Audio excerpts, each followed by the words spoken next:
Fiddler, forbear. You grow too forward, sir. Have you soon forgotten the entertainment her sister Katharina welcomed you with, dog?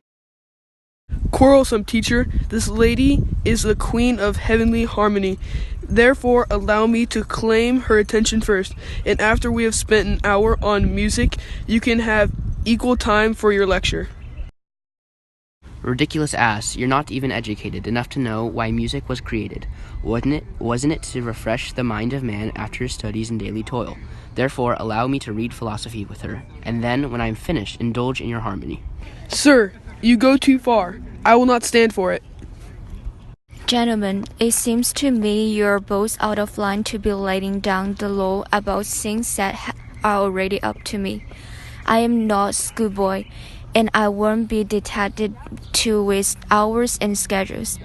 I will have my lessons in the order and manner. So to cut short this argument, let's figure this out. You take your instrument and play out well. He will be finished with his lecture before you will turn in. You will leave his lecture when I'm in tune. That will never... Tune your instrument. Where did we leave off? Here, madam. As I told you before, I am Luciento, the son of Vicento of Pisa, disguised as a teacher so I can win your love. And the fellow who comes to court calling himself Luciento Primari is my servant, Tranio, pretending to be me, so we can get the better of the foolish old man. Madame, my instrument's in tune. Let's hear. Oh no, the high note's off. Spit on the tuning peg, man, and try again. Madame, now it really is in tune. All but the low note. The low note's fine. It's the low-minded dog that's out of tune. How touchy and insistent this fellow is. I'm beginning to think he is wooing my darling. Little Profess, I'll have to keep an eye on you. In time, I may come to believe you, but I'm waver. There's no need to be, really, for... You're my teacher, so I must believe you. Otherwise, I will have to argue the point with you. But let it go. Now, Lido, it's your turn. I hope, sir, that you're not angry that I've been equally attentive to you both. You can take a break. Leave us alone, why don't you? I don't teach music for a threesome. Well, aren't we strict? Okay, I guess. I'll have to wait. And watch, too, for unless I'm much mistaken, our fancy musician is turning romantic. Madame, before you take up the instrument or begin to learn the fingering, I must teach you certain fundamentals.